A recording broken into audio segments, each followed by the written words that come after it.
Hey guys, again, welcome to the Frontier Indica podcast. So, this is going to be a fairly casual episode. I decided to do this impromptu. I mean, the ideas that I'm going to discuss here, they've been in my mind for some time, but again, they're not necessarily that well researched or that thought about that I can really say that this is an extremely structured and well put together very formal kind of episode or any other sort of production, right? So I'll just call this a casual talk, so to speak. Obviously, I do have some idea of what the basic structure is and some verified information which I've dug for in different places, which I would like to share, and a few things I'd like to explain. So as you can see, the subject reads the many nationalisms of India and their changing dynamics, right? So for a lot of people, they don't really like the idea when you say that, let's say, there might be more than one kind of nation in India, or even in general when you're talking about the Hindu community or Hindu civilization. Now, I'll just start off by addressing those concerns or those that point of view. See, I'm not coming here and saying that exactly this type of nationalism is correct or exactly this many number of real nationalisms. I'm not saying any of that, right?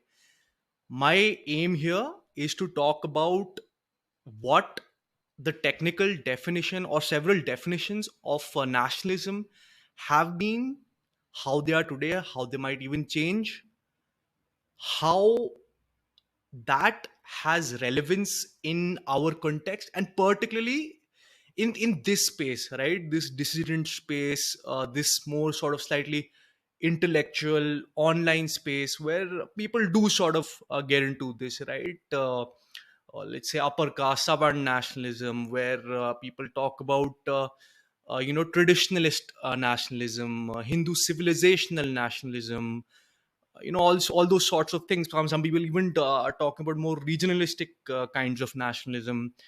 Earlier there have been some people have talked about, let's say, Bengali nationalism or Marathi nationalism, all sorts of things, right? In the more real political space, obviously these are generally issues people don't want to talk about, right? And I get that. I'm not saying I think it should be done or should not be done. I'm not saying any of that. I think I'm just describing the way things are, right?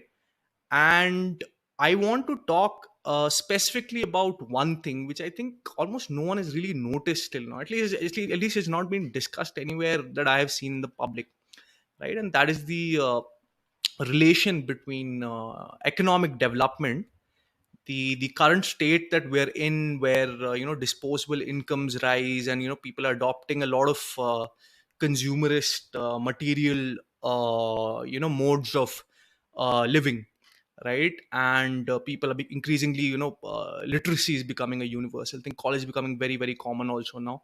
So a lot of these different factors, and how I think that is creating a very, very unique moment in Indian history, Indian, or just geographically speaking, the history of the Indian subcontinent in general, which we've actually never seen before. And this might lead to some very interesting things, and it's very relevant for us to understand what's happening here, and try and see, right, what can we do to make sure we can ensure that, at least for our interests and our ideals and ideological beliefs, this in general turns out to be a good thing. So the thing is, now with this aspect of how current dynamics are changing of the understanding and belief in nationalism in India due to economic changes, that I am not going to delve into as much as I'd like to, right? I think that is going to be a topic which has to be done in a very, very comprehensive manner.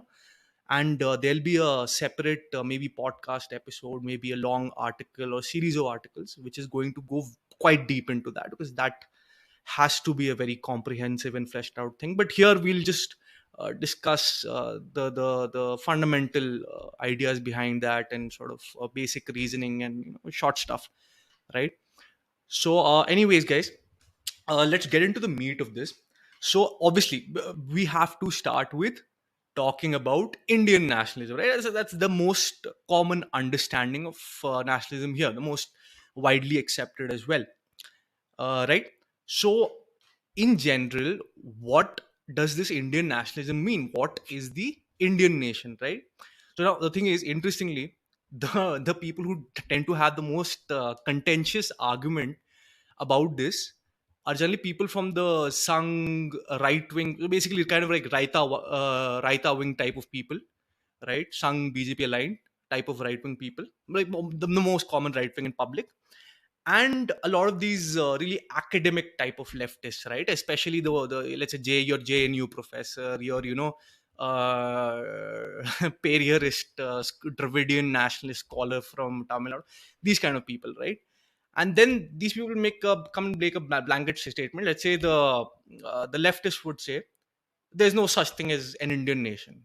The very idea of an Indian nation just came in 1947 when the Indian state was established, right? So he'll say something like that. The RSS or Raita right wing guy, that person will say the Indian nation has always existed, and you'll kind of make it a convoluted thing, and essentially it's not just, it's not really about religion or anything, or even, not even necessarily the state. He'll throw around vague terms. It is about culture, if you love Bharat Mata, and some stuff kind of taken from the Savarkarite way of thinking, right? Let's say if you consider this your Janma Bhumi or Karma Bhumi, or if you think India is your sacred land and those kind of things, then if you follow those fundamental tenets, and then it doesn't matter if you even officially identify as a Muslim or even go to the mosque, then you're also our same DNA brother. And Hinduism, Hindustan, India, all that is essentially kind of like essentially the same bunch of things. India is Hindustan, Bharat is Hindustan, Bharat is India.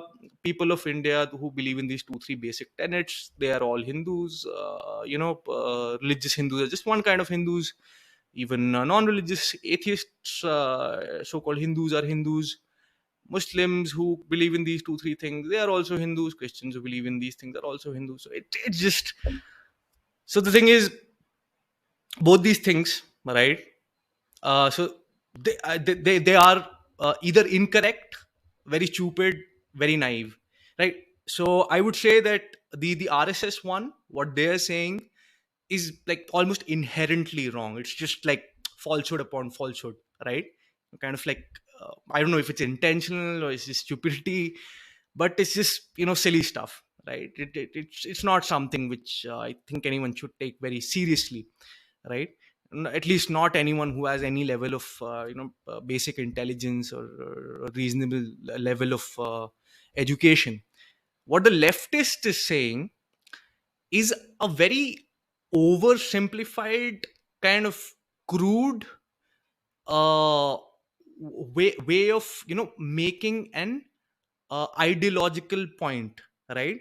Which is packaged in a very I don't know why they've packaged it that way, in a very naive and almost childlike way, right? Very, very juvenile, right? It's like an absurd kind of thing. It depends on how you interpret it. It may be true, it may not be true, but it's just kind of like very silly, very, very juvenile, right?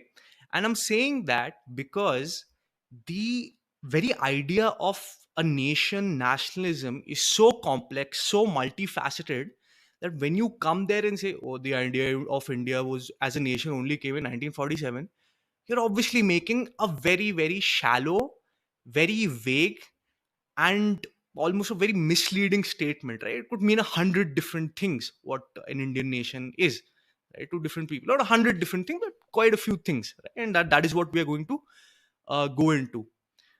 So now the thing is, the these two people, obviously they're generally speaking rubbish, and unfortunately these are the only people who generally go a little deeper into Indian nationalism than the kind of Indian nationalism which is generally taught or spoken about, that is Indian civic nationalism, right? We'll go into what civic nationalism means in just a moment. So and that's the whole problem, right? Like in our entire ideological space. So basically, either no one has a clue about what nationalism does mean, can mean, or if they are a bit vocal about it, they say these kind of things. So it's a total shit show, to be honest. I don't know what else to call it. Anyways, guys, it's a pretty bad scenario, but yeah, let's leave this for now. Let's go into proper definitions and what are these multiple facets that I was talking about, right? So essentially, Indian nationalism, as it is generally understood, would technically be called Indian civic nationalism, right? And now you might want to ask, what is civic nationalism, right? So the thing is, now, this also some people might have heard academics, especially left-leaning academics, because this kind of also ends up, it can be easily interpreted to support their line of thinking on other issues. Now, the thing is, they'll tell you that the idea of nationalism is based on an ethnic group, right, or an ethno-linguistic group, right, and until and unless you have a group like that with those things, those factors in common, you can't really have a nation or a nation state in a traditional sense. So now the thing is that technically true or not, right? Now the issue is that any word, whether it's used in a political sense or it's used in international, depending on the context, it can have many different meanings, right? Yes, it is true for a very, very long time. I think until we really started to, see the colonial movement, the anti-colonial movement succeed, and decolonization rapidly happening. I think until then, this and when the world was essentially, extremely Europe centric, right? Until that time, yes, your late 18th century, all of the 19th century, even much of the early 20th century, the common understanding was that, if you're speaking about what pure terms a nation is, it is essentially an entity, a state entity. A nation state is essentially a state entity, a political entity, which is based on a particular nationality, right? And this term nationality is basically interchangeable in that context with an ethnic group or an ethnicity. So essentially, nation state is nothing but the political representation of the will of an ethnicity, right? So when they come together, they form a country, and they do a few things, like they have a constitution. Generally, I mean, it's not like necessary, but this is how it's usually happened. They draft a constitution, they start a parliament, they start making all these laws, which generally kind of sort of more egalitarian than, let's say, the monarchy or something. And yeah, and then essentially the state's driving ideology becomes to protect the interests of that ethnic group, right?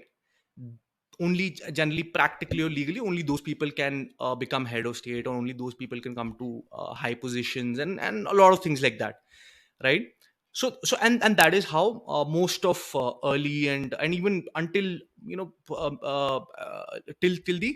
till much of the first half of the 20th century, that was the most prominent kind of nationalism in terms of people's general understanding of this kind of vocabulary, right?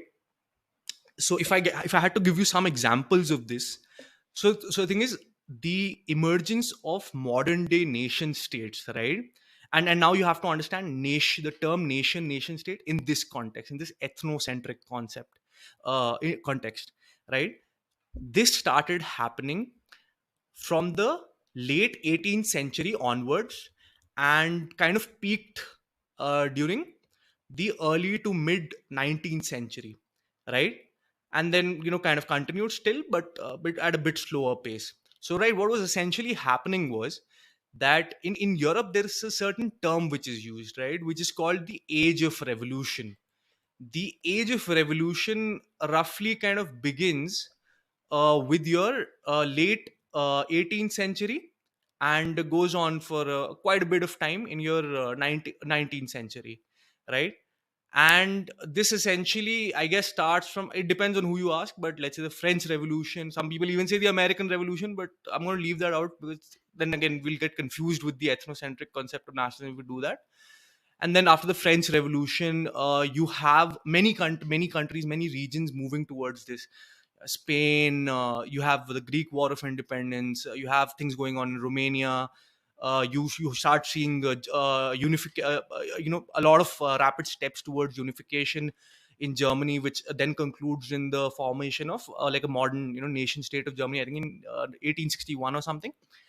And you also have, of course, the revolutionary movement in Italy, which is actually quite famous and very interesting, and in fact quite beautifully also.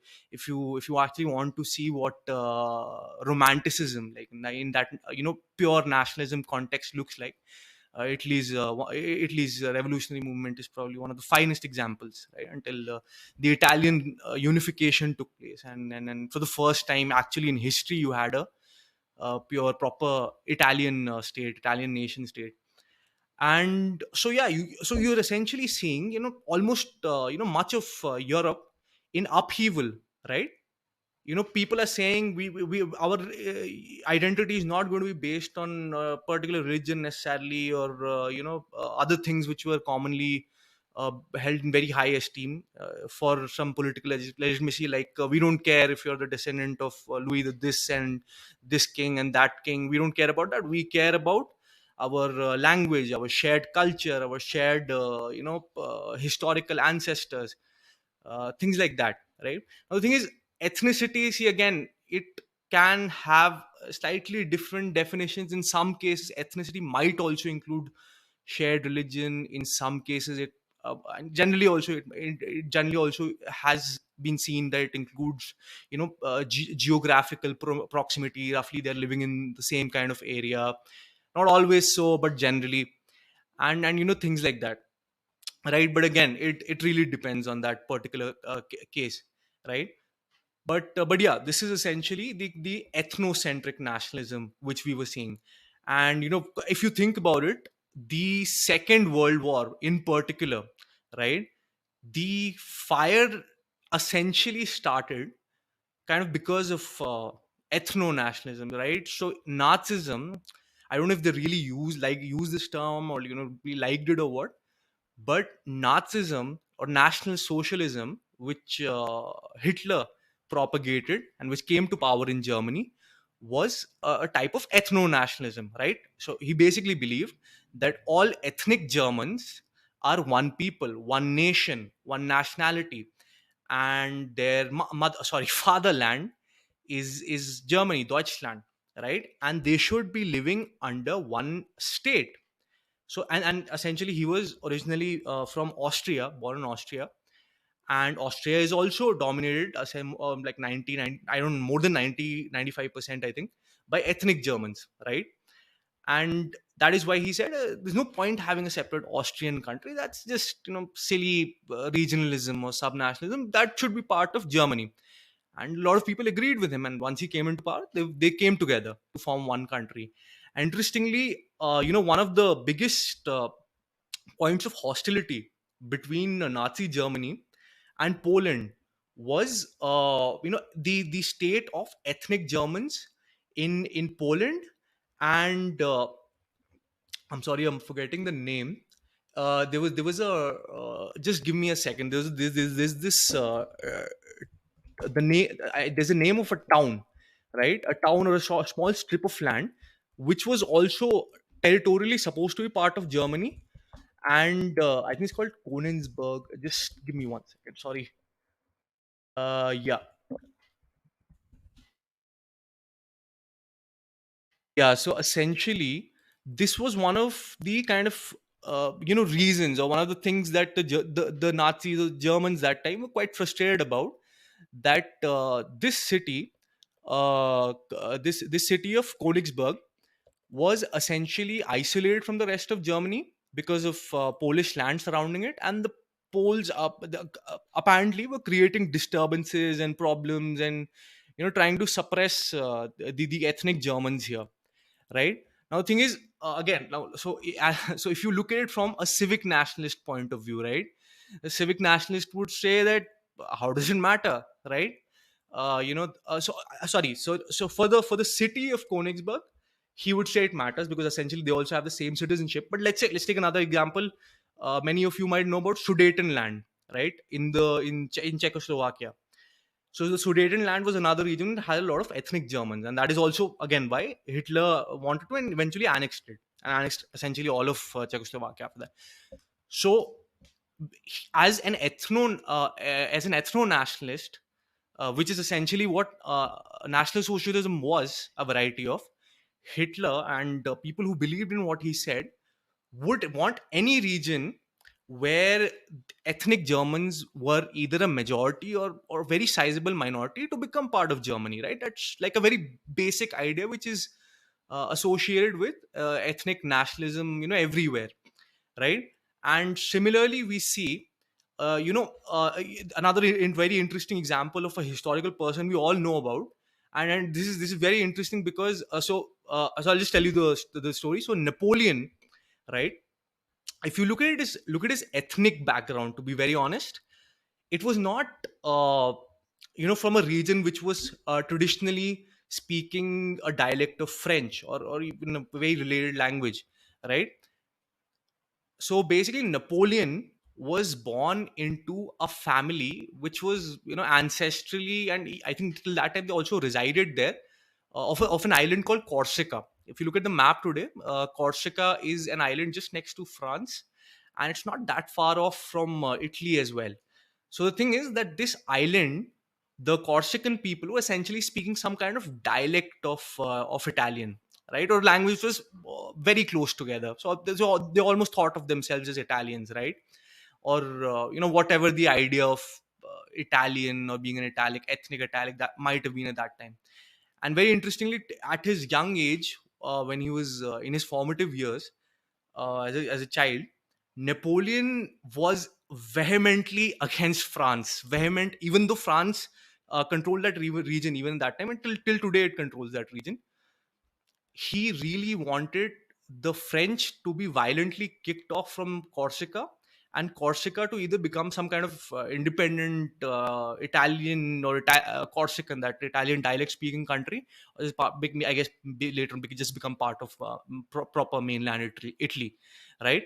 So he was actually some kind of Corsican nationalist. Some people might today call it a sub-nationalist or something like that, rather than a proper French nationalist. And then later on, obviously I think he had a change of mind, or he suddenly then he saw the opportunities in the French military and stuff like that, and then he obviously is known for being one of the greatest French nationalists ever. So that is essentially what happened in that case, right? So and that kind of tells you, right, that this idea of nationalism being very strongly linked to ethnicity was extremely popular in Europe, right? It was something which people saw as the natural thing, and you see, in many regions, it used to become a point of conflict very often, right? Because then you would see that, let's say, if let's say Austria or the Empire of Austria is still controlling a piece of land where people speak some kind of Italian dialect, right? The new Italian Republic will always be trying to play some game, or almost like try and see if there's going to be a war against Austria, so they can join in the war and try and get those territories, right? Because again, your policy making, your the ideology of the state itself, and even what much of the population believes, that any area which is dominated by people of our ethnicity should be part of our state, right? That land should be controlled by our state, right? And yeah, so just to kind of round off, this is how early on, and for much of the time period I mentioned, nationalism, this was almost like the only way that nationalism was understood. It was supposed to be based around ethnicity, right? But then obviously over time, the word nation, it's also be very commonly now used interchangeably with the term state, right? Now the thing is that in India, even many normal people who might know the English language, who might be some a little politically aware, they don't necessarily understand the actual like technical meaning of the term state, right? So I this is a problem which keeps on growing and growing. I'm trying to define one term, and then oh yeah, this term also people might not know. I think most of the audience here would probably know understand what I'm talking about, the political science term state. But yeah, just for like everyone's benefit and just to kind of talk about the general state of awareness. So this term state, so obviously being Indians, right, when we commonly hear the term state, right, when we hear it in the news or some reporting, it's used to talk about a subnational region, right, or a provincial setup, right? So an area like, let's say, West Bengal, Gujarat. So this is what we understand is a state, right? It's essentially used synonymously in the same sense as a province would be used in many other countries, right? For example, Pakistan uses the term province, right? It's essentially the same thing. If you look at many continental European countries, they use the term province. I think France, Belgium, most of them use province, right? UK is very funny. They use the term countries, right? So it's I think I don't know what will happen if one of our less politically educated boomers went there and told him that the country is England, the state is UK, and the nation is God knows what.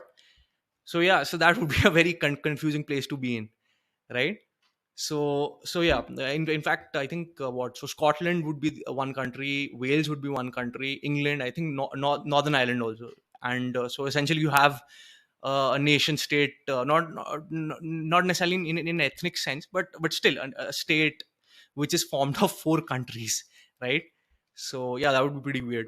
But anyways, coming back to this, so yeah, but the way that a common Indian might understand the use of the term state in the news or something as a province is not how it's understood in proper political science or when international affairs are being discussed, right? In that context, the state specifically essentially means like a country, right? It's used in that sense. So like, for example, India is a state, right? Pakistan is a state, China is a state, the UK is a state, France is a state. So all these are states, fine. And generally they're all mostly recognized internationally. They have their seats in international forums and all. They have their own separate governments which control those territories. They have legal systems, blah blah blah blah blah. They have many different common factors at play, right? And essentially, if you have most of these common factors and you have some recognition, you are a proper state, right? Or a nation state also. So that is what has happened. The term nation state and nation state have started becoming used very widely interchangeably, right? Another thing is to say that this use or this this definition which is emerged of a nation or a nation state is wrong, because the original one was ethnicity based, is in my view being a little too dogmatic. It's being a little too unnecessarily stringent, right, with the use of vocabulary, because vocabulary is supposed to keep on changing. That is how it is, right?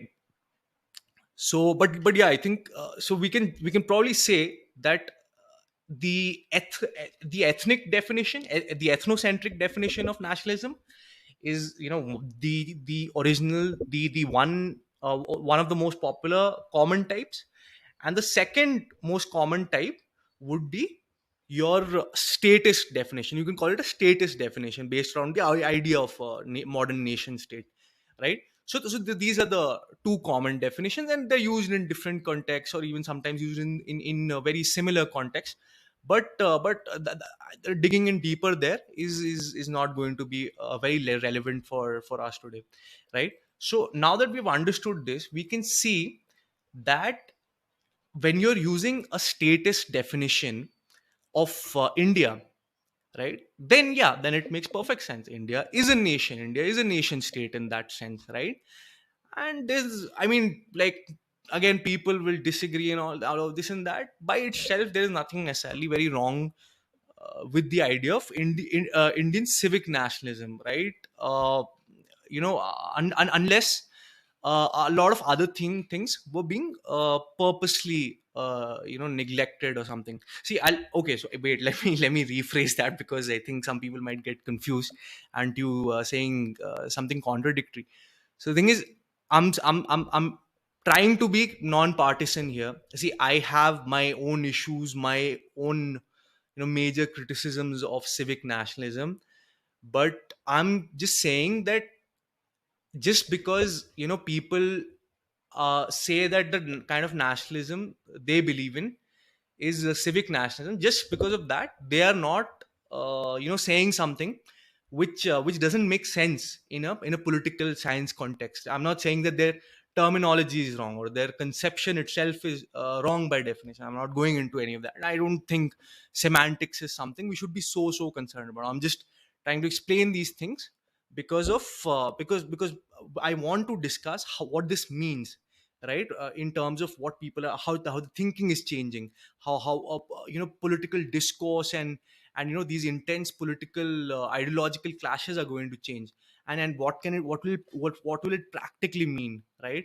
For the future of statism, for the future of government, will there be multiple government, all those kind of things, right?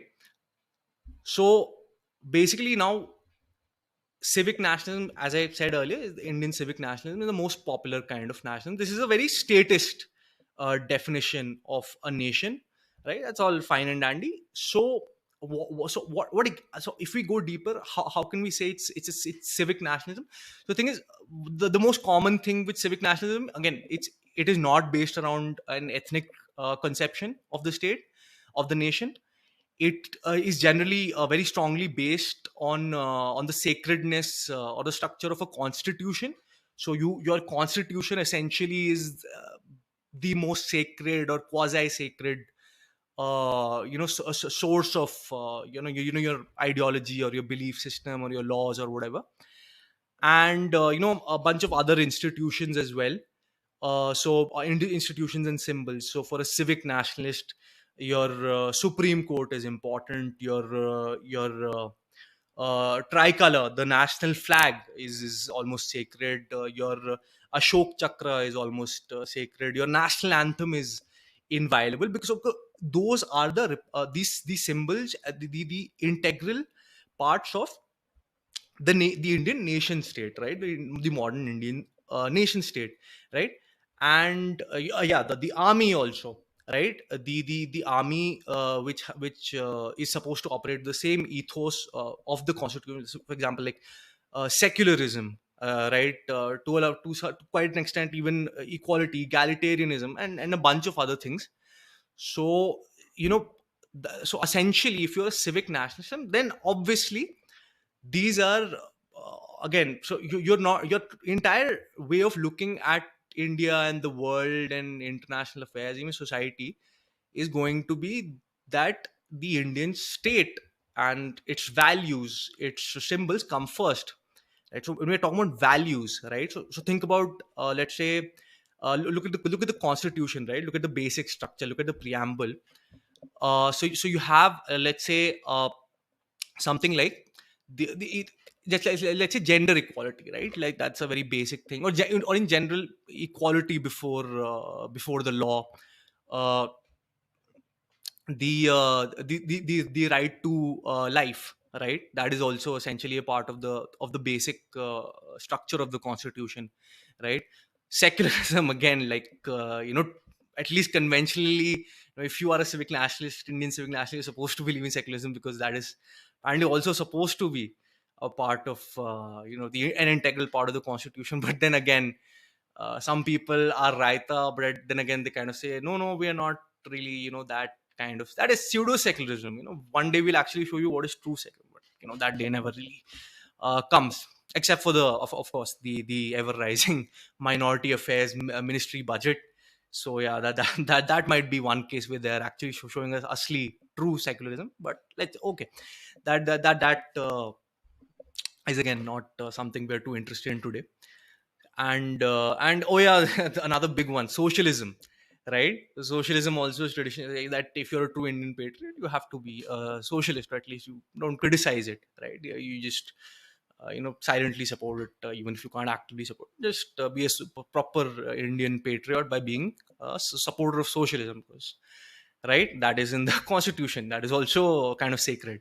So that's the thing with civic nationalism. It's the thing is that it is a man-made document, right? It was kind of it came in I think 40 47 48, and essentially sorry, for 49 for 50. I'm not going into the exact years right now because I have a lot of things on my mind. So the Indian constitution, right, when you and obviously from the get go there was no 100% clear understanding that these are the inviolable parts. Even the basic structure and those concepts were discussed much later on, right? What is the basic structure, right? There's a famous case in which this question came up: what is the basic structure? And then some judges decided, okay, no, everything in the constitution you can't change. कुछ कुछ चीजें they are like above you, तो मतलब हम इंसानों से बहुत ऊपर हैं ये, मतलब this is like the soul of India and the Indian state, ये इसके साथ you can't do anything, so this is inviolable, you can't change this. Then someone said, okay, so what is exactly this sacred thing, basic structure that you're talking about? And then there has again been a lot of litigation, a lot of cases, right? I don't remember all the names right now. Again, I've not been in law for a very long time. So yeah, so again and again, so someone said, okay, no, this fundamental, I'm just giving an example, I don't know exactly like what were the exact talking points. If someone says, no, this article 25 and 26 should also be in the basic structure, someone said, no, we should just keep it till 22 23, well, whatever, right? So there were a lot of disagreements, a lot of points, counterpoints. And I don't think even till today, I mean, there is definitely a very good chance that someone might somehow figure out, oh no, wait, this is a pretty big problem, and this is kind of contradictory to this. So will this particular problem that I have, will it be covered under the previous judgments? And if it is not being covered, so does that mean that this provision, even though some people are saying it's part of the basic structure, doesn't that mean that this should be amended by the parliament, right? And then there'll be a bunch of other people who'll come along and say, no, this is sacred, this is basic structure, you can't change this. Again, there'll be a big fight, and you never know, it might actually get changed. See, that is the problem, right? When you have a liberal democratic source, so how much, even in the US there are civic nationalists who are conservative, but they're not as overwhelmingly dominant as they are in India, right? And to an extent, even in India, even until, or even not until recently, but even till now, even the center left regional parties, they at least all pretend or pay lip service to civic nationalism, right? It's just seen as the default thing that when you see the national anthem, you salute. You see the national flag, you see the tricolor, you salute, or you say that India's core value is socialism. It's written in the constitution, right? So and all those sorts of things.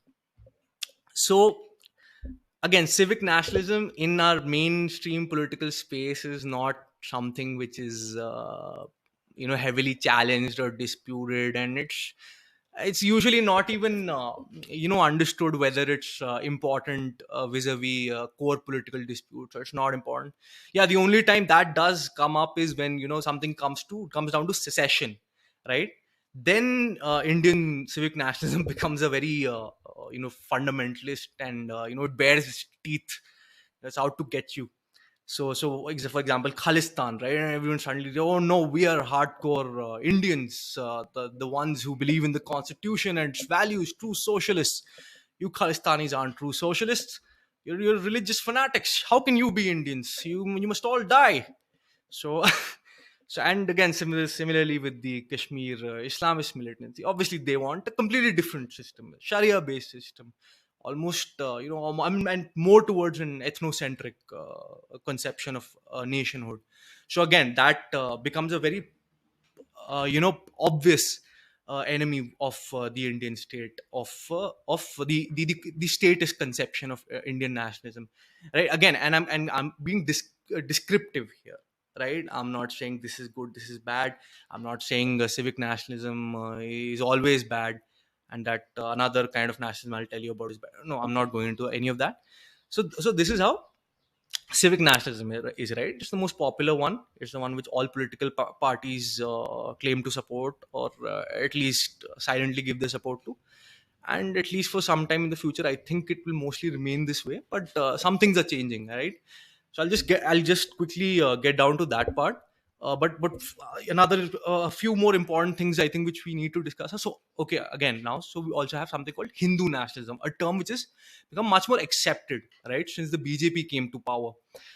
And Hindu nationalism now, the tragedy is that Hindus, right, uh, essentially, practically, or it's them in their mind. I mean, they do have only one political option, in the sense, if you want to vote and change the government, yeah, there is you. Some people might say it's not a real right wing party. Even I don't think it's I think it's a pretty shitty right wing party. I won't say that it's not right wing at all. I just think it's like, really, it does a really piss poor job at being right wing. But yeah, I guess it's some kind of right wing party. But yeah, so the only option they have is voting for BJP. And then if you're voting for BJP and they're saying, and RSS and these guys are saying ki hum log, yeah, okay, yeah, we also like that term Hindu nationalism, and yeah, I guess we are the representatives of that thought. And then you are also a Hindu nationalist of the Savarkarite variety, right? So now the thing is, this mainstream kind of Hindu nationalism also, even though leftists will say that no, this is religious fanaticism, this is radical, it's not. It's really not. It's just a very basic kind of thing, which is I think purposely kept a little vague, right? So that you can milk the most out of it in any kind of political dispute or something, and keep trying to expand your vote bank and influence to other groups, let's say Muslims, or certain kinds of Dalits who have generally voted for the left or left leaning parties. So essentially, whatever works for political benefit, right? That is Hindu nationalism in that Sangh and Savarkarite sense, right? Because they're trying to win elections, right? So obviously they not try to pigeonhole themselves into one very strict, stringent definition, right? Because otherwise, naturally, one would think that okay, so if you're using that identity or ethnic, so Hindus are not properly an ethnicity, to be honest. It's very difficult to define them as an ethnicity. It's almost wrong to actually call them an ethnicity. But yes, you could parallelly take certain aspects of that and kind of create an identity based nationalism, which would be Hindu nationalism, and which would essentially, yeah, practically say that okay, if you are like decent normal kind of Hindu, at least pray sometimes. Even if you don't pray at all, at least you accept कि भाई भगवान है, देवता सच हैं, our Vedas and Mahabharata and these texts are sacred books. You accept those basic things. ठीक है, उतने में हम we can agree. ठीक है, fine, you're a Hindu, right? That's perfectly reasonable, right? And you say that okay, this is how 70 75, not 80, but let's say 70 75% of the population generally is.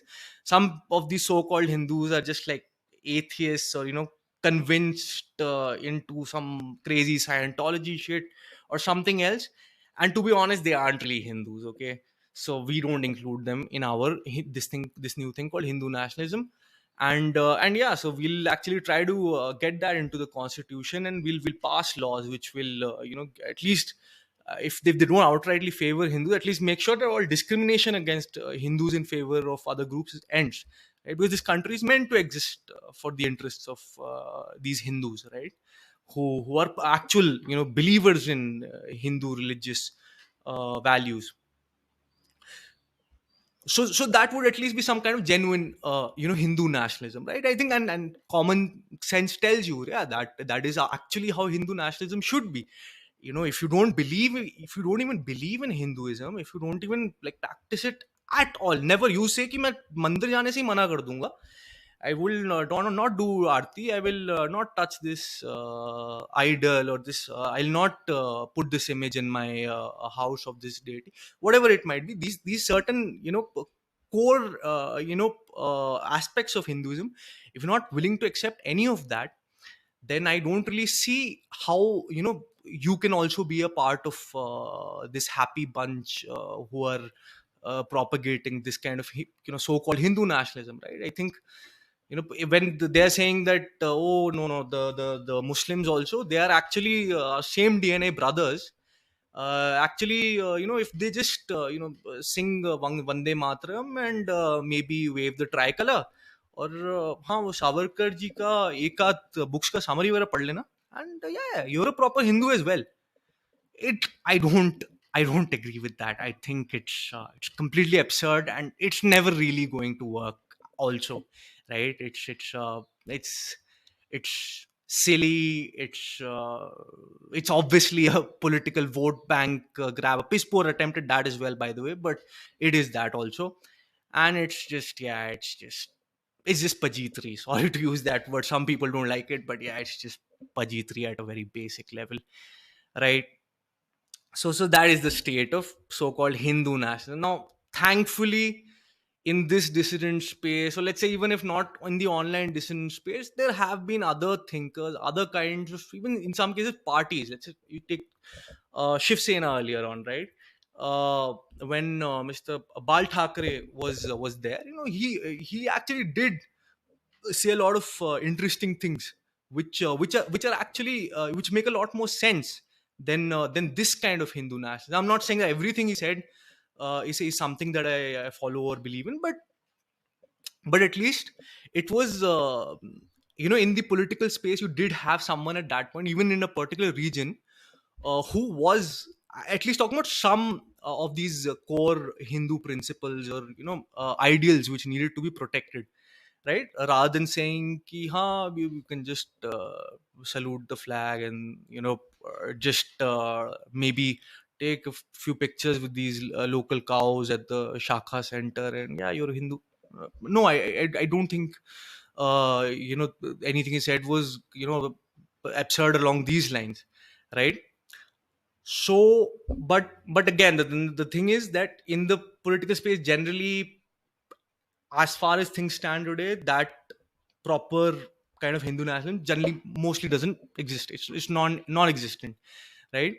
But yeah, so coming back to the online intellectual or dissident academic, whatever, blogosphere, dissident sphere, whatever you want to call it, alt right, jo bhi your favorite term is, in this place, yes, there are many other people who talk about, who say, okay, I'm a Hindu nationalist, or some people have started using the term Hindu civilizational nationalist, which is, I think, more descriptive. It's also a very interesting term.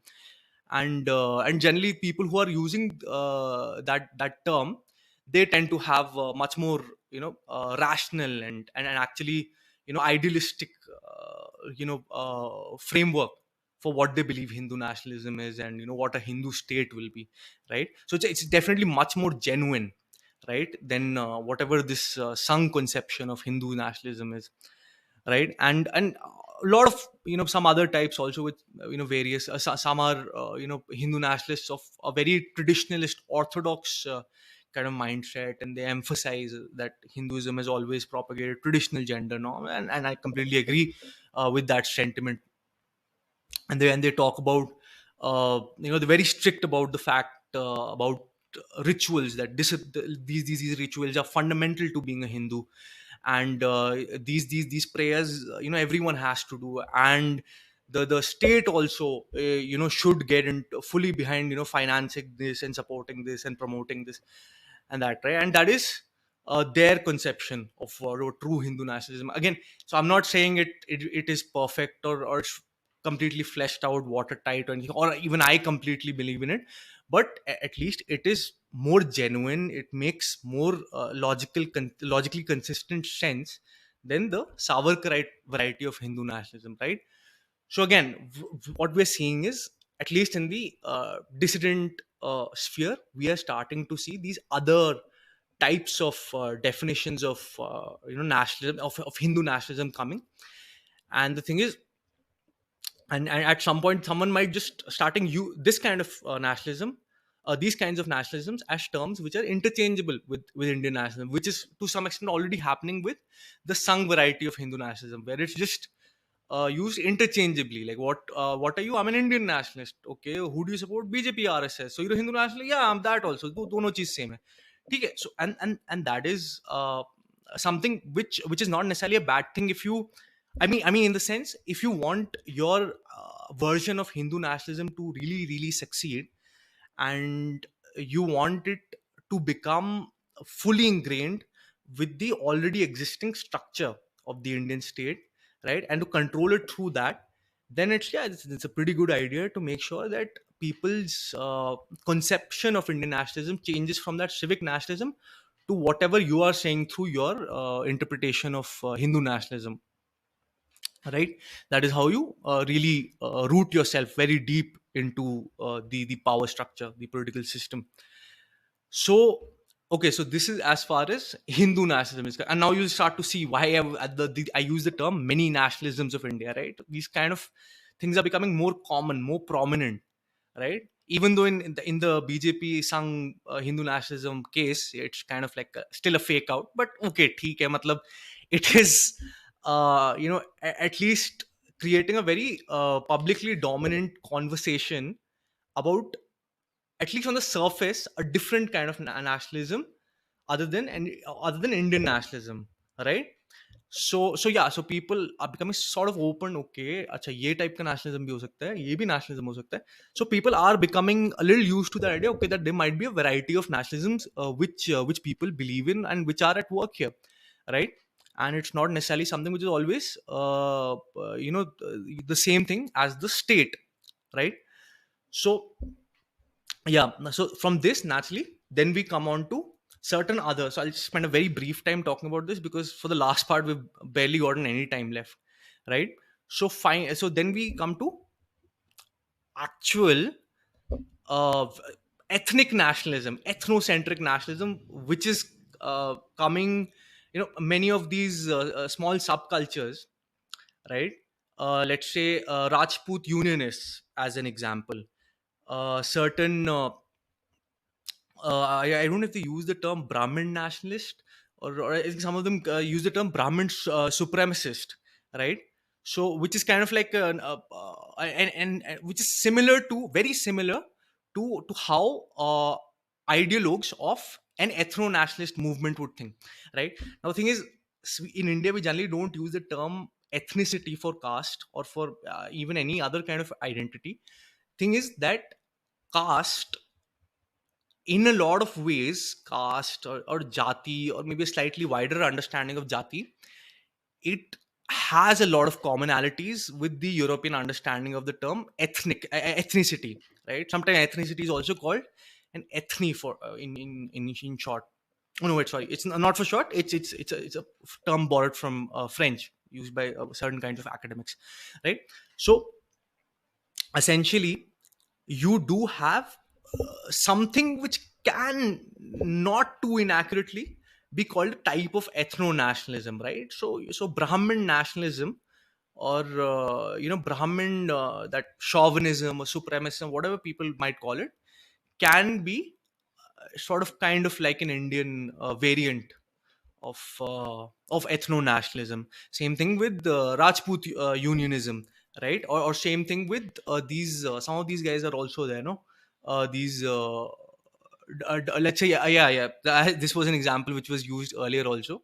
The odd Bengali nationalist who sometimes shows up, but again, when he does show up, it's going to be pretty big. It's going to be quite wordy. A lot of words you wouldn't understand. Even I wouldn't understand. You'll have to use several different dictionaries from Oxford and Cambridge and God knows where. This is like a small joke, and also, like being maybe a little nice to Bengalis also, once in a while.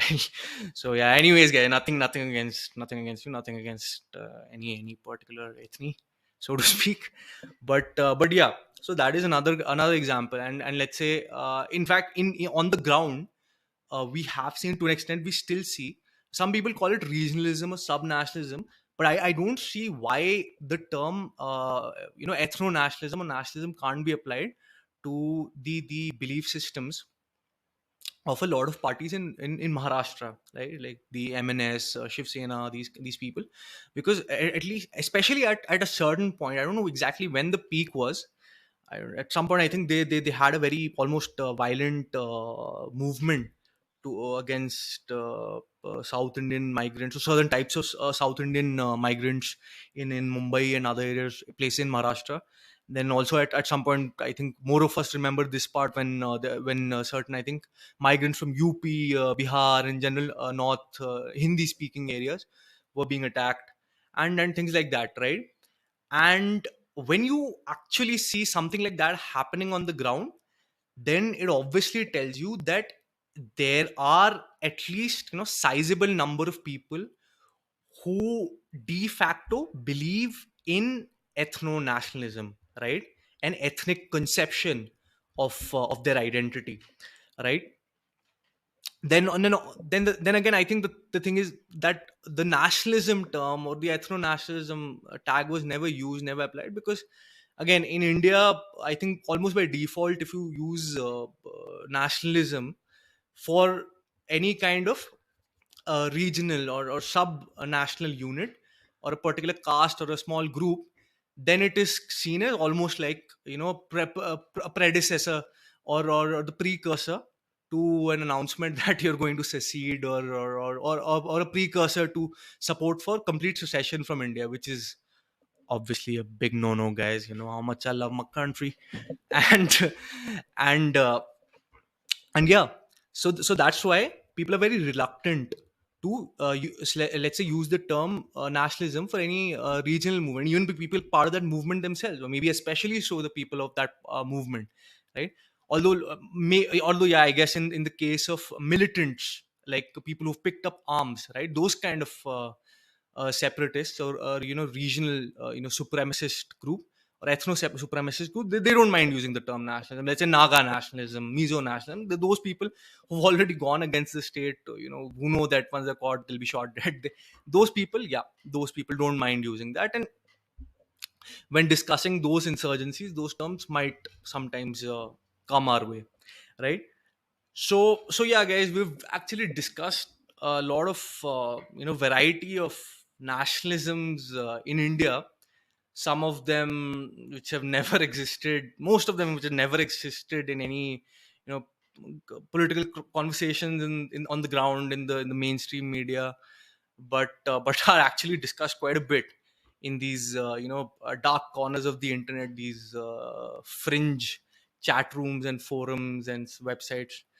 But yeah, it's I think something which is catching steam. So obviously things don't always remain outlined, right? Those QAnon guys, they were also very online at one time, only online, but then later on, they started going to places and screwing shit up, right? And yeah, like, I'm not supporting that. I'm just saying that, like, it's online ideological development and spread continues for a certain time, then obviously people move that to the real world, right? It is going to have, at a certain point, when a certain critical mass is reached, is going to have real life effects. It's going to start challenging conventional political notions, or conventional ideological notions, which are presently considered to be so deep rooted that they'll never be questioned or challenged. At least not by a bunch of online artists. So so yeah, guys, but yeah, these things are, again, as I said, catching steam. In my opinion, these subcultures will keep on growing online, and eventually they will start, we will see something happening on the ground. Let's see what happens, how it happens, how that develops. That's a bit further into the future. I won't go in too deep into that right now. So finally, the thing, yeah, this thing which I really wanted to talk about, and I think this is something which, as I said previously, it will require a lot of fleshing out in future works. We'll talk about it in a much more comprehensive and full-fledged manner then. But till then, I'll just tell you like a gist and some details of what I'm talking about. So the thing is, very interestingly, if you look at the age of revolutions, like I talked about in Europe, the age when or you can even call it the age of nation states, right? When nation states started replacing these many of these multi-ethnic, so multinational political entities, monarchies, and generally monarchies, those kind of states, and those kind of states were replaced by your ethnocentric nations or ethnocentric national nation states, right? That period is almost perfectly parallel with the period of the industrial revolution, right? When we started seeing this explosion in wealth, in economic productivity, in literacy, in awareness, in even in a lot of beliefs and ideals of people, right? We've started and you know that again, obviously that would have definitely played a huge role, because right, once you have a printing which is very common, you have the raw material for printing also too, which is which can be easily used in that supply chain to rapidly manufacture, print out thousands and thousands of books. It can be sent out to different parts of the country or different parts of Europe. And obviously, in those sorts of situations, revolutions are actually going to come about because of a lot of pending steam, because all of a sudden all these new ideas are reaching common people, reaching the masses, right? But other factors as well, right? Because once you have this explosion of surplus wealth, there are a lot of other things also which change, right? People begin to travel a lot more, right? So for example, let's say you're talking about Germany, right? Let's say the modern day Germany we understand, or the areas where the German ethnicity was dominating. Obviously, even in the early 19th century, there was your Brandenburg, or I don't know if it become Prussia by then, but whatever, Brandenburg slash Prussia, a bunch of small city states, small kingdoms, part of the Holy Roman Empire, Austria Hungary, small Germanic other allies of Austria Hungary, a bunch of random states or principalities which I guess had a small German minority, another ethnicity of consisting of 30%, another of 40%, basically multi-ethnic entity, but actually ruled by ethnic Germans. So let's say maybe even that is part of your Germanosphere, right? But for the common person, right, for the masses, right, they are many, if not most of them, are not learning for any kind of formal German or formal standard German. They know the dialect which is spoken in the village or the area in surrounding their village. They don't know any other kind of German. They don't know anything called standard German, right? So this is another important factor which played a big role in the development of the nation states, which is the standardization of the national language, right? So in France, for example, France, I think the place where this happened, it was basically the place where I think we see the earliest example of this standardization of a national language happening, even much before the creation of the nation state, and which probably was one of the biggest reasons the nation state actually came into being. So the French language, what is commonly understood as standard French today, is actually primarily based on the register which was spoken in Paris, the capital, and some neighboring dialects. And in general, the thing is that uh, this Parisian French, the standard French, is actually part of a wider subgroup spoken in the northern half of France, right? I will just I know most of you probably don't even care, but just for the heck of it, I'll tell you the name of the subgroup. In fact, but anyways, I'll talk about other things till then. So, so what was essentially happening was, I think these northern French dialects, they were also Romance, no doubt, based on Latin, but they had a lot of influence of Germanic dialects, Germanic or maybe Germanic languages at one point, right? So some of you might know that the Franks were a Germanic tribe who invaded and conquered what was then Gaul, right? And essentially, the Franks themselves then, mostly became, I guess, Gallicized and Romanized and whatnot, and is kind of Latin based Creole language came. This a lot of things happened. Basic thing which you need to know is that these people had a very heavy linguistic, cultural, and even genetic impact on northern France, right? And northern France is where Paris is, where the ruling class is, right? So the register spoken by the elite, the cream of society, would obviously be in Paris.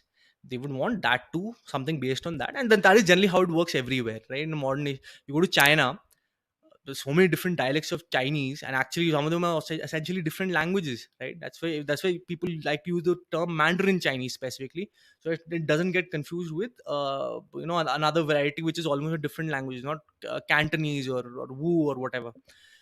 So yeah, and Mandarin Chinese is again based on the Beijing dialect, right? Beijing, which is historically, not for the whole history, but for important parts of history, being the Chinese capital, and which is the Chinese capital for the communist regime and the regime before them and the regime before, yeah, so a bunch of regimes.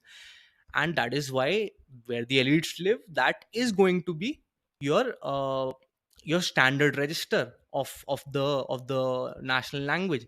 So that is why the Beijing dialect is essentially what Mandarin or your standard Chinese is based on, and that is implemented across the country now. Same thing happened in France.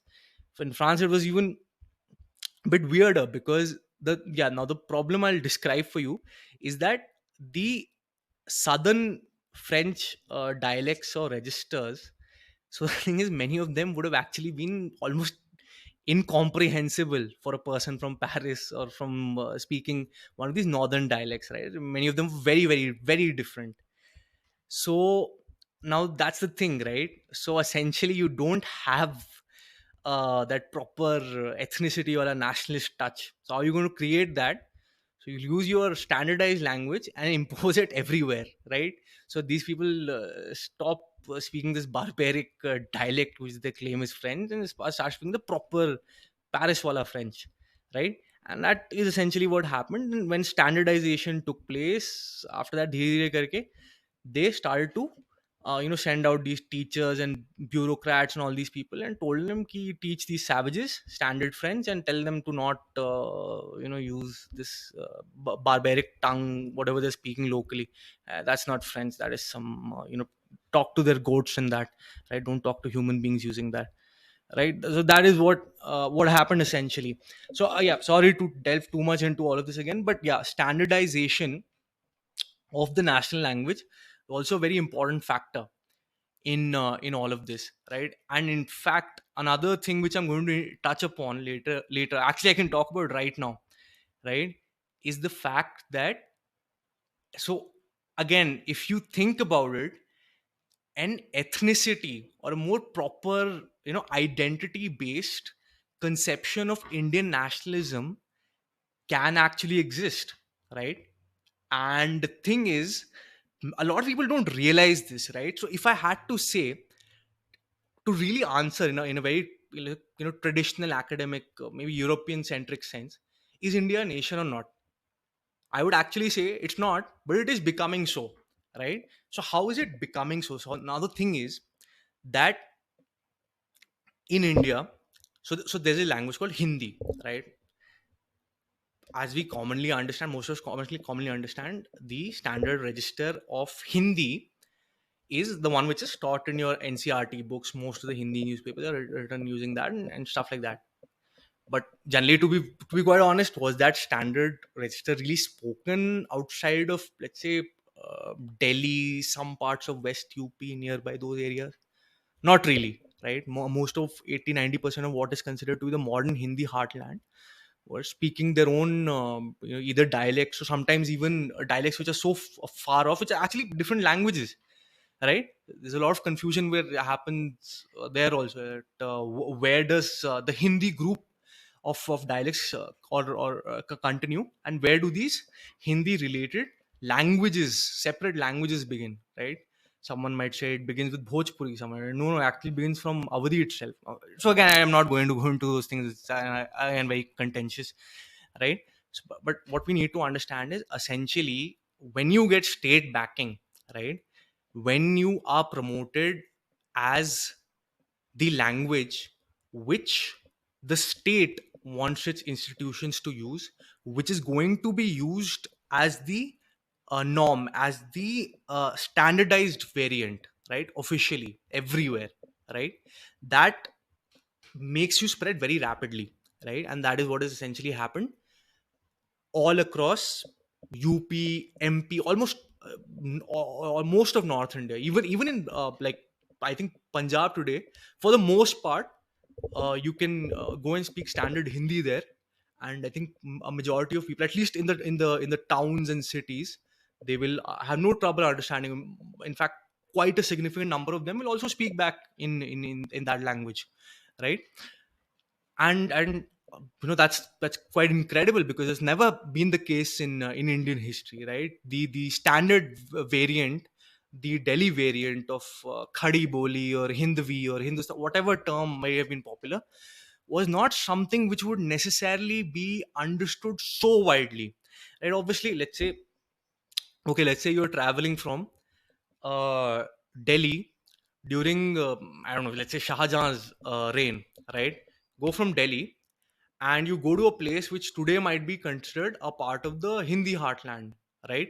Let's say from Delhi, you travel to Udaipur, or you go to Jodhpur, or maybe you go to Gwalior, or a bunch of these places, which is like a bit distant, right? Go to these places and you grab hold of some random guy who is half the time, let's say he's a peasant, half the time he's helping the some trader stock his stuff in the market, so he does have decent amount of interaction with people in the city. Most likely he'll have at least a very significant amount of trouble understanding what you're saying, right? Because he has never really been educated in in that variant, and he'll just be knowing his local dialect, right? And obviously there'll be a lot of commonalities between the dialect and the standard variant also, but again, it's there'll be an accent thing, there'll be certain words we pronounce a particular way, and a lot of other things. So it's never been this smooth, so easy, that you can go to almost any part of what is officially called what is officially seen as this Hindi heartland, where Hindi is the primary official language, and it is said that Hindi, or one of its close dialects, is also spoken primarily on the ground. It's actually true, right? You can go to any of the cities, towns, and 87 80 90% of the villages also, and they'll understand what you're saying, and you can understand most of what they're saying if you're a Hindi speaker, if you've been if you've taught and learnt it in a school which follows NCRT, or whatever officially recognized board. So you'll be able to understand all of that, right?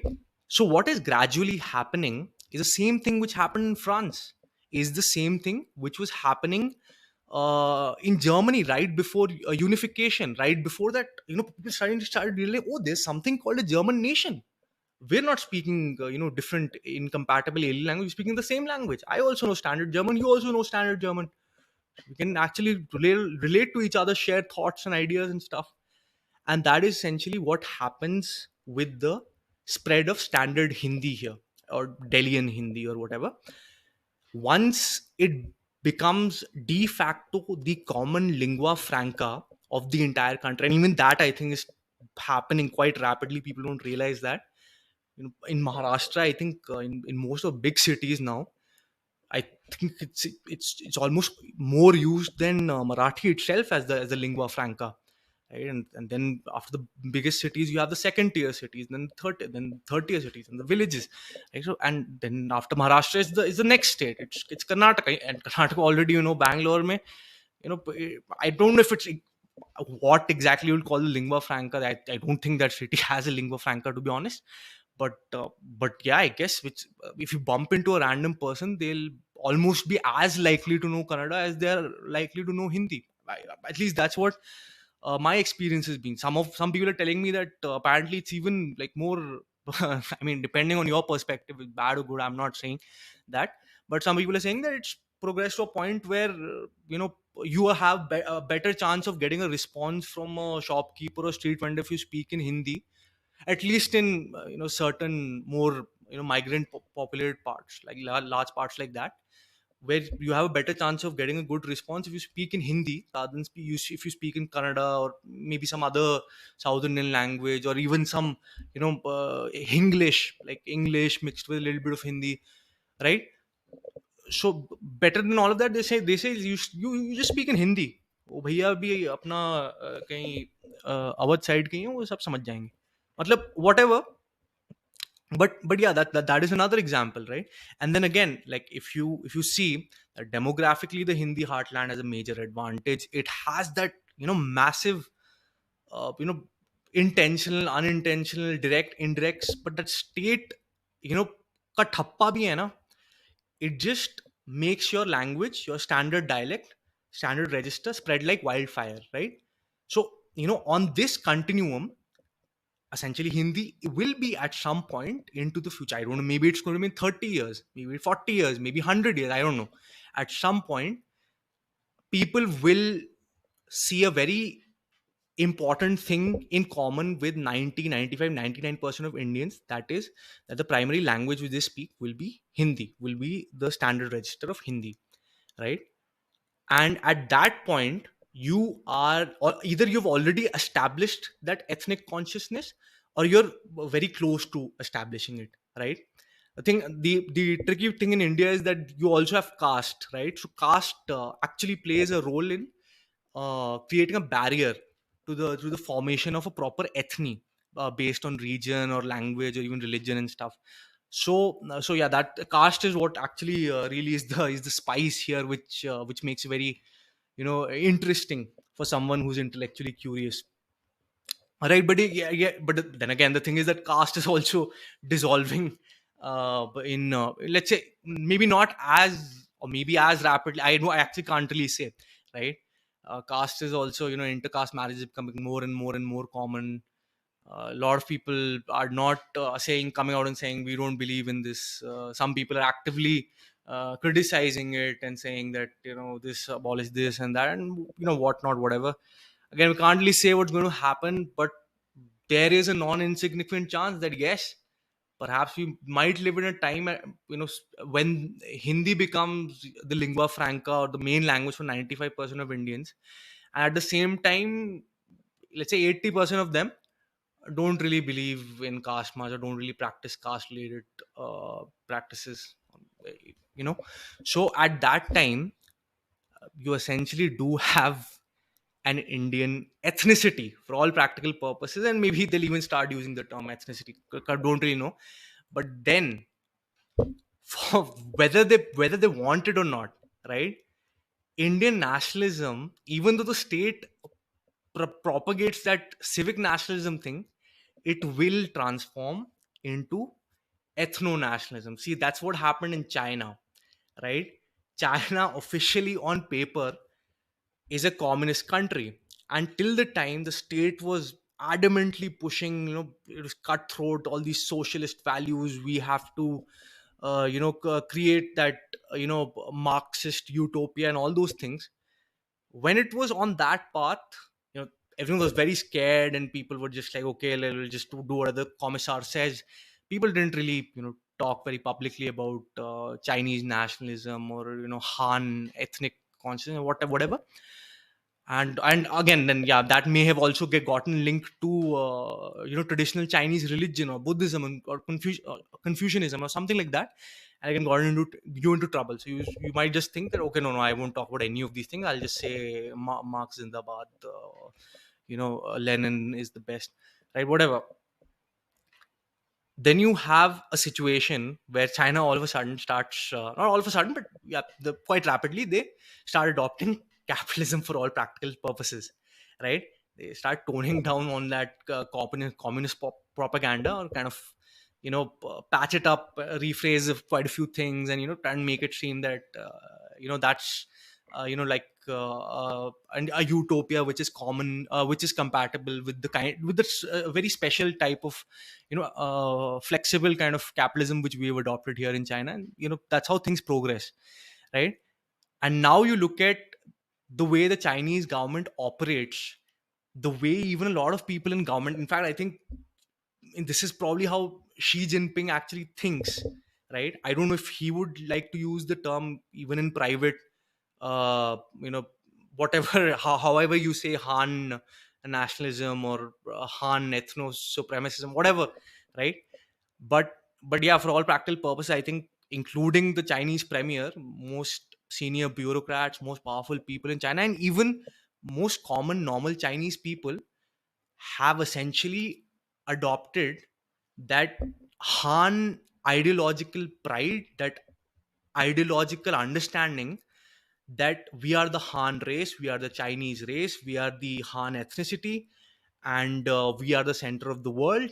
We are better than everyone. We'll defeat everyone. We'll do everything for our race, ethnicity, and the Chinese state exists to guide us on that path, and it exists for to safeguard and polish Han ethnic pride. It exists for the interests of the Han race, right?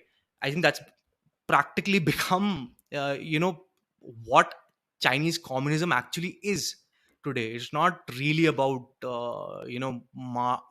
old Marx, ranting about the perverted bourgeoisie and their fat children taking away from bread from the proletariat, and his bastard children who have to eat the scraps with the dogs. He's not, they're not really, I think, interested in that now.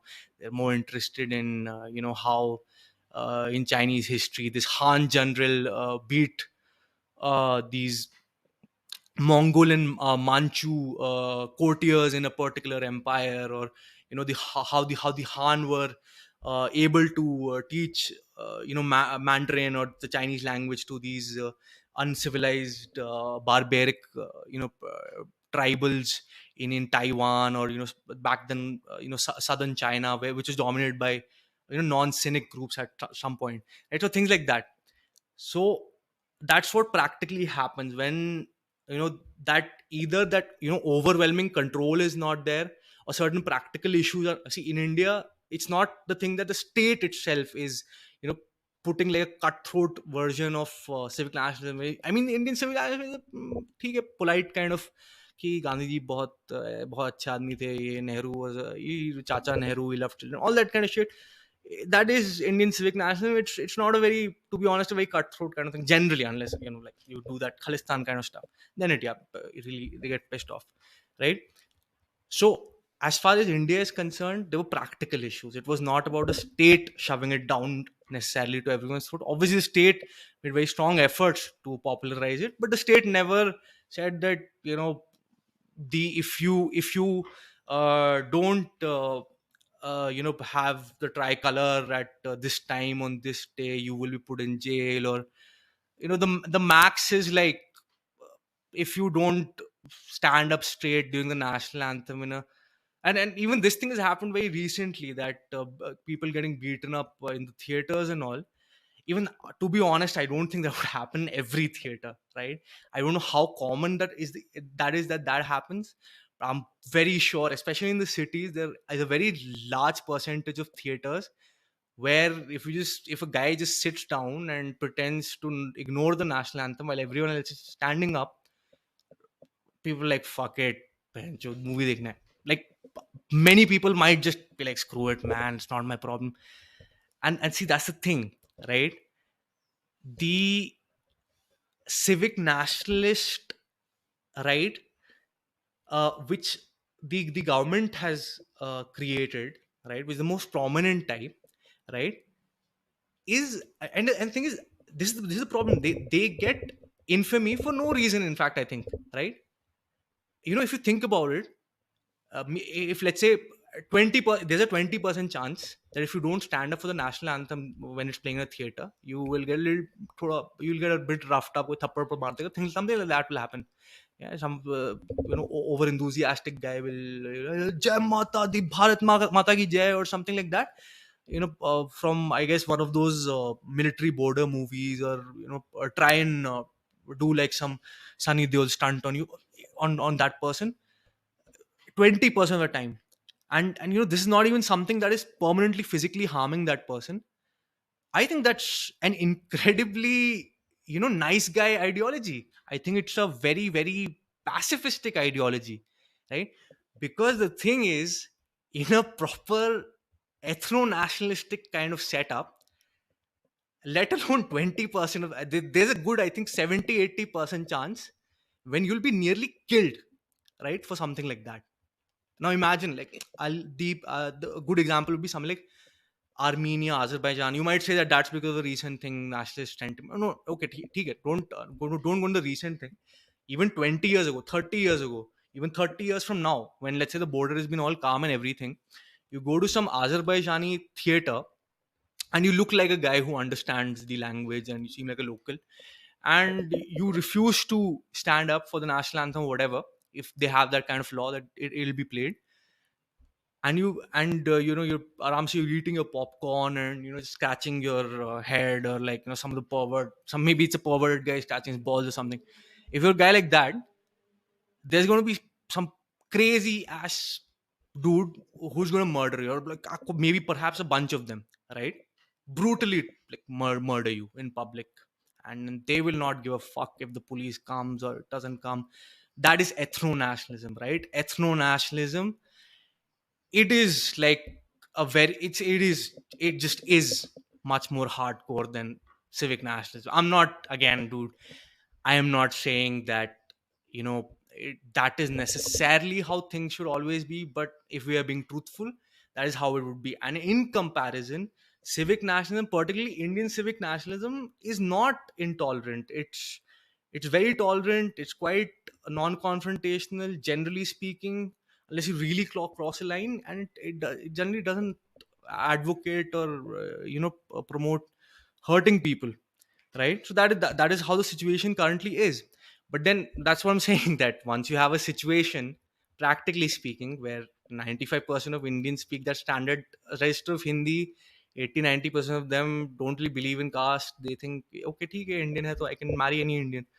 Once that mentality comes, right, you practically almost do have an ethnicity, right?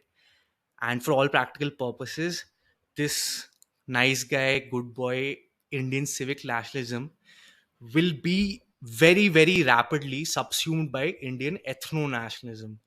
And that is when you will see the kind of things you see in, let's say, Azerbaijan or Armenia, or even in Russia and places like that, right? Where the hardcore nationalists actually, like, almost kill people for a very small, insult or even a misinterpretation, right?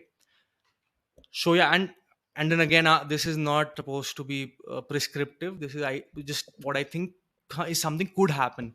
The processes leading up to that kind of Indian ethno nationalism are in play, right? And these changes are happening very rapidly, and eventually we could see that kind of nationalism becoming the default Indian nationalism practically. And further on, people might also make it, part of the constitution legally. Also, it might also become what India is as a nation, what our understanding is as a of what India means, right? What the Indian nation means. So yeah, guys, again, this has been pretty long, and I will now, I'm sorry, I'll just have to quickly run down some of the other things related to the economic development aspect. So in coming back, what I was saying was, so you start seeing this, fact that the industrial age period and the rise of nation states in Europe, the emergence of nation states in Europe, all these revolutions taking place, constitutions being adopted, this, that, unifications and all. This was happening at a very similar time period, right? Which kind of leads me to think that a lot of factors, right? So, like I mentioned earlier, you have books are much cheaper, then a universal education becomes a thing, right? Almost, it doesn't matter if your father is almost a landless peasant, you will still get some kind of okayish education, you will. And then again, once this industrial thing is there, the fact that your education can also include things which were earlier considered to be very elite for your kind of education, right? The things like, for example, let's say, in England, English history, right? At this battle, the English were fighting against the French kingdom, and we defeated them or whatnot, right? even in a small boy in some in a village, fishing hamlet or something in the English countryside, that is going to create some motivation toward, okay, England, this is my nation, yeah, you should probably do something for it, we have actually such a proud history, things like that, right? So so that's the thing. Before your industrial age, before, when people could actually, when the government and the people could actually afford this kind of education for everyone, before that, if you're some kid living in some small village, you're never going to learn, when did England defeat France in that war, when did the Saxons come here, what did this king do, what was the parliament which was first established. You won't know all these things, right? You won't know achievements, you won't know your own culture's history and stuff like that. So you obviously, you wouldn't give a fuck about what is England. In your whole life you will not travel more than 50-60 kilometers from your village, so it doesn't matter for you what is England, what is France, what is Germany. But then again, another thing is, once the surplus is getting created, people have more money, people have disposable incomes, now they can travel. Easiest places to travel are obviously places controlled by the same state, right? So for example, in England or the United Kingdom, okay, if I'm in Birmingham, I can go and travel to another city in a very different corner of England, where even the accents are so funny and everything. I have some trouble understanding them, right? Birmingham, whatever city example you take, guys. I'm not an expert in English geography. I don't know. It's just some random place, right? You all you EPL and football fans and all. I'm sure you can think of like fucking 20 different cities, but yeah, that that is something. Now again, the industrial revolution starts with England, and it rapidly starts spreading to the continental parts of Europe, your Germany, France, what the kingdoms which were Germany back then, kingdoms or republics or whatever, Italy, Spain, all these places. So again, what is happening? People in Spain, in one particular part, speaking a very different dialect, having many different cultural values, not being very literate or very curious. Also, they, okay, let's say for winter vacation, they're going to a different part. Let's say a part where they have snow there in winter, so they want to see snow. They go there. They suddenly realize, okay, these people are also living in the same country, and they are also Spaniards. We are also Spaniards. Wow, quite interesting. Okay. So the wow, I never knew that we had so many different kinds of people, and we are speaking the same standard register of Spanish, which is common in Madrid, so we can understand each other. I've never met such a person who is so different, so unique, but at the same time who felt like almost fraternal, because now he's speaking that standard register, right? So this is how that nationalist consciousness also gets created, because of this surplus, a certain degree of disposable income, a certain degree of a certain level, right, of your per capita level, where even after meeting your basic necessities, for a very large chunk of the population, even a majority maybe, it becomes possible to start spending money on these extra things, right? Which then naturally start leading to more familiarity with, let's say, your own history, with your own culture, with the other regional varieties of your culture, with other parts of England. And then you realize that, okay, I can also, the industrial age means now these corporations are coming up, right? What happens when these corporations come up? They set up offices and factories in different parts, different cities.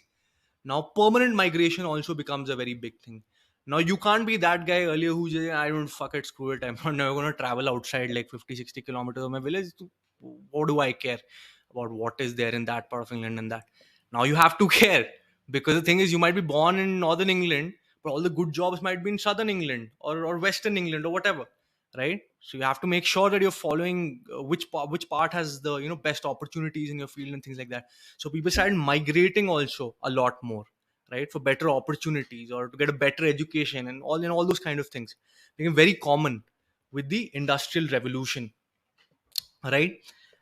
And I think And see, again, the thing is, there are a lot more details, right, which I'll have to think about, which I have to really research, right, for this to be really fleshed out, right? But the basic crux of what the hypothesis that I have is that in India till now, right, first of all, again, that ethnic thing was there. But okay, if there are these ethnic barriers, like it's not a homogeneous society ethnically, right? You have all these different castes, different regions, different ethnicities, different, whatever, linguistic groups. So why didn't we have much more prominent outbreaks of the other types of nationalism? Let's say, why didn't Marathi nationalism become actually a much more aggressive force, which actually wanted a state, like a proper nation state, or which actually said that what, we will literally start a pogrom if you don't do this for our culture, things like that. Those are and I know I earlier said that it was something which was showing like some basic properties of ethno-nationalism, but again, like not to the extent that fully developed ethno-nationalism is, right? And similarly, let's say, you look at Bengal, right? Why is it that this idea will only come up in some university debates? Why is it that this idea would actually find even less supporters than Marxism, Maoism, or whatever? Why are all these things like that? Now the thing is that, uh, yeah, sorry, another related point is, I kind of forgot to mention this. So again, with the surplus, you also think about this aspect, right? Which is quite, it's a very basic point, but I think it's a very important thing, that people get free time, right? So when you have free time, you can devote yourself to things like ideologies, right? When you have a surplus, you can use that extra energy, right? You're not constantly worried about where will next week's bread come from, how will I make sure that these kids are not freezing to death in the winter, right? Those kind of problems become more and more solved, right? And you have other different problems, but then the thing is that you become more open and susceptible to these strong ideologies, right? Because again, you have more time to think. You are not worried about bare essential survival, right? And you start becoming more concerned with abstract ideas. You start becoming more concerned with what if it was like this, what if it was like that, right? About different possibilities at a grander level, which, to be honest, a villager who is semi-starving is never really going to think about, right? Even today in many parts of India, where almost like half the population is actually just on the edge. They know that every second, third monsoon is completely screwed these days. Whenever the drought happens, they are almost all indebted nearly to death. And if not for some welfare scheme, or free food from the PDS or whatever system, they're almost like essentially starve, right? Or they not, if not starve, they would have to abandon everything, go to some city and start begging, or start doing humiliating things, right? So a lot of people still live like that here, right? Those people don't really have the time, don't really have that mental state, right? You tell them, if someone, let's say, comes to them and tells, okay, so as an example, uh, I don't know which state would be a good example for this. This would, okay, yeah, let's say you go to Bihar. ठीक है, Bihar, East UP, go to the Bhojpur region, right? It is usually, almost on all indicators, either the poorest, second poorest, worst, or one of the worst doing regions. We generally know that. No offense, guys, that is how it is. Okay, I'm just using it as an example. No offense to anyone, right? So in this region, you go there and you talk to an average villager. I don't know how exactly the caste thing there is, but okay, let's just say it's someone from a middling kind of caste, but he's actually quite really really poor, right? He works on someone else's land, doesn't have land on his own. He doesn't have any cows or any goats or anything like that. Sometimes he last time he lost his land laborer job for 2 months, and only because he had one surviving cousin, he was able to somehow survive with some dignity, had a place to sleep and everything. But he knows that if an extreme situation happens, somehow he'll just have to depend on government aid, or he will be starving, or he'll have to beg for money or something like that. Very extreme things. You go to him and you say, भैया देखिए, in maybe in Bhojpuri, Hindi, whatever, you tell him, भैया देखिए, you are actually not an Indian. You are not even a Bihari. You're a Bhojpuri. That is your ethnicity. You should be an ethno-nationalist. You should be a Bhojpuri nationalist. That is who you really are. Think of your culture. Think of this king. Think of what was achieved during this age pura by ethnic Bhojpuris. Whatever, you tell him all those things, right? And you say that maybe you should have your own country, or at least you should have some kind of autonomy. And you should your life's aim should be these core principles of Bhojpuri nationalism, right? That guy will probably give you a tight slap, or kick up your ass, or he'll just be like, what the fuck, man, what are you talking about? He's just going to be either very angry or just confused or something. It'll not make any sense to him, right? First of all, not going to be very educated, right? He's not he has much bigger problems in life, right? And in general, it's, yeah, it'll just seem like absurd and unworkable. And yeah, unless you maybe sweeten the deal with a lot of money, he's probably going to say, fuck off, screw off, I don't want to talk to you, right? So that's another thing. That's another very basic idea, but that's another thing, right? That mental state also changes. People become more receptive to ideas. People read more. People have time to think about other things apart from the very basic physical needs, right? So and that is again why I'm saying that this thing is happening right now, where in a lot of places enough material wealth, enough surplus is being created, that you are seeing, and firstly online, the beginning of these subcultures, and at a later stage, even on the ground, you're going to see that, right? Because most of our Indian history, even independent India, again, one thing was that even the press wasn't completely free.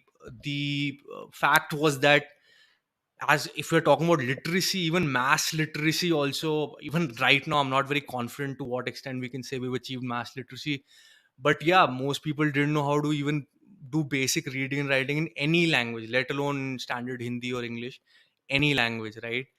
Most of the adults, they were basically essentially illiterate, right? They were doing some subsistence farming most of the time, almost you know 3 4 bad luck major bad luck events away from starvation, right? So that is what the population was like, those that is what the conditions were like, right?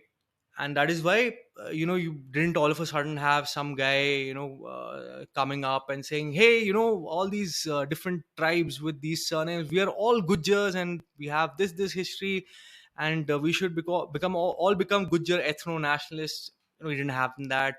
Or Rajput ethno-nationalists, or Brahmin like any type, any of those things, right? Which is something you would expect will happen, right? Because again, ethnicity, your blood, right? Your the language which unites you, those kind of things which ethnicity is based on, it's a very potent force, right? Especially in a multicultural environment, in an environment where other ethnicities are playing all these very cutthroat zero sum games against you. So it's a very powerful driver.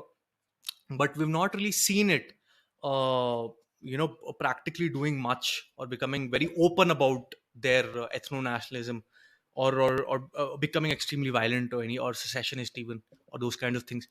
But I'm saying that that's beginning to change, simply because of the fact that we are now reaching that stage where, let's say, England reached 30, 40, 50 years after the Industrial Revolution, where which maybe Spain reached even 40 years even after that, right? We are reaching that now, or we have been reaching that stage, let's say, right? So these subcultures, sub-nationalisms, caste-based nationalisms, Rajput nationalism, Brahmin nationalism, God knows, even maybe Baniya nationalism, I don't know, Garhwali nationalism, Gujarati nationalism, I don't know which other examples to give you guys, Marathi nationalism, let's say, right? Telugu nationalism, your Dogra nationalism, all these things, these subcultures are going to become more and more and more prominent, simply because the material conditions have changed. And with the material conditions, a lot of social and psychological conditions have changed, which make people much more receptive and almost wanting to adopt a different idea set like that, right? And it's going to be very interesting for us also in this space. See, guys, a lot of you guys might also be ethno nationalists, you might also be civic nationalists, you might also be Hindu nationalists, or you might be none of those things. I don't know.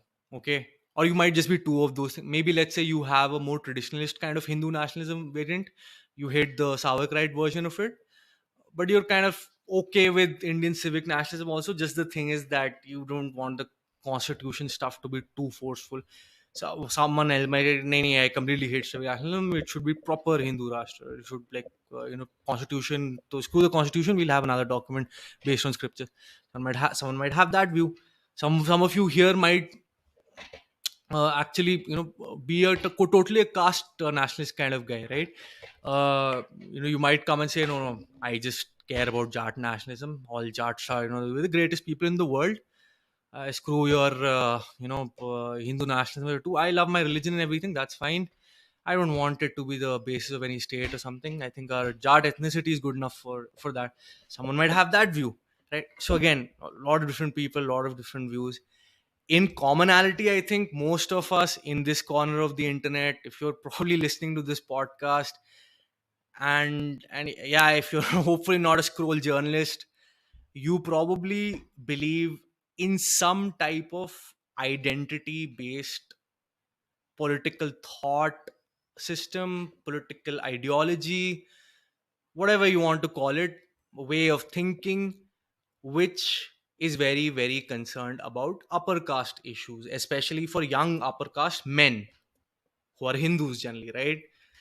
Hindu upper caste men, their issues are your issues, they are my issues also, of course, right? I'm not never going to deny that. I'll say it in the open, right? I primarily that is my audience. Those are people I care about. As I Even if I was not making this podcast or something in my real life, also I don't really care that much about other groups and their issues. I give a shit about this group's issues because I am in this fucking group and I think I'm being screwed over by the state and by everyone else. So why wouldn't I care about these issues, right? So that is the thing, that practically speaking, that is the commonality we have, right?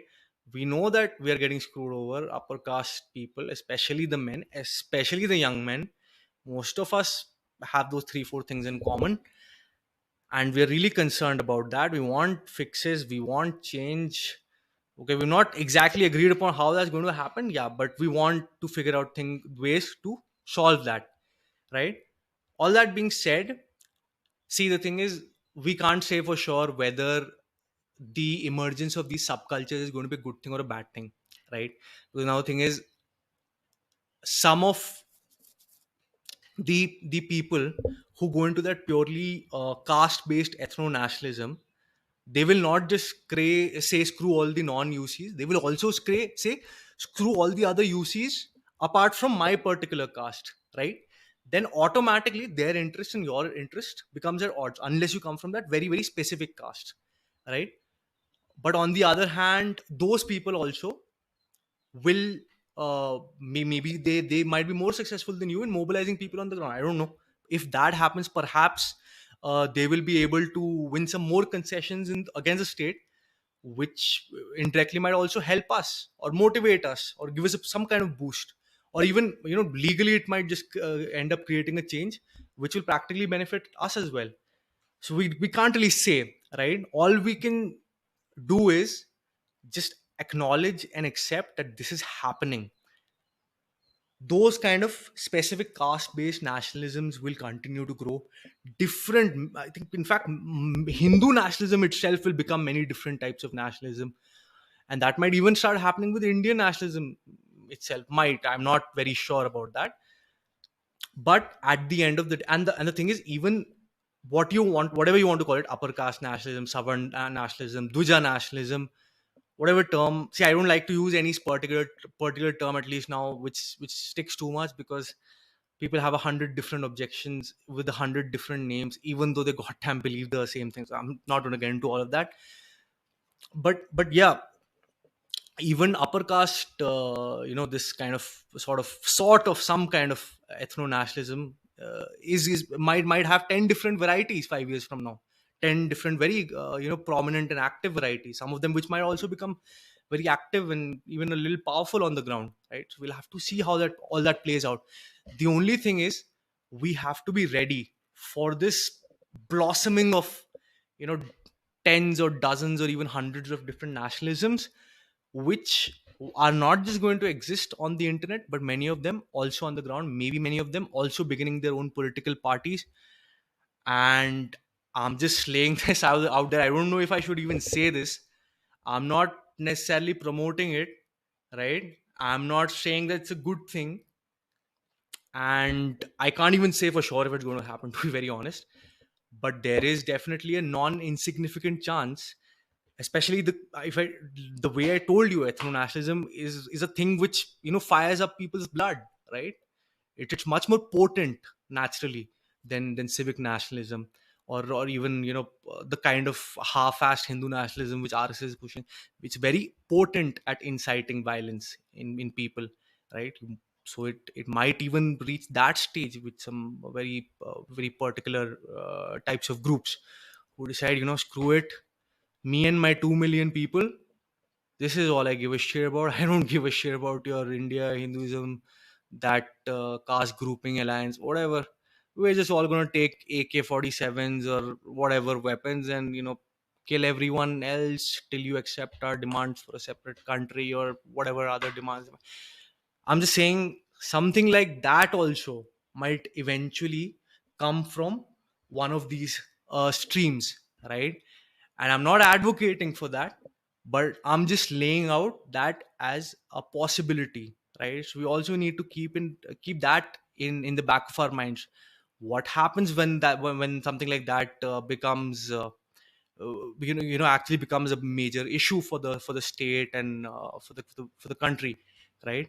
Will the state be able to crush it easily, or will it drag on? Will it have like a domino effect? Will, like, a lot of these things flare up?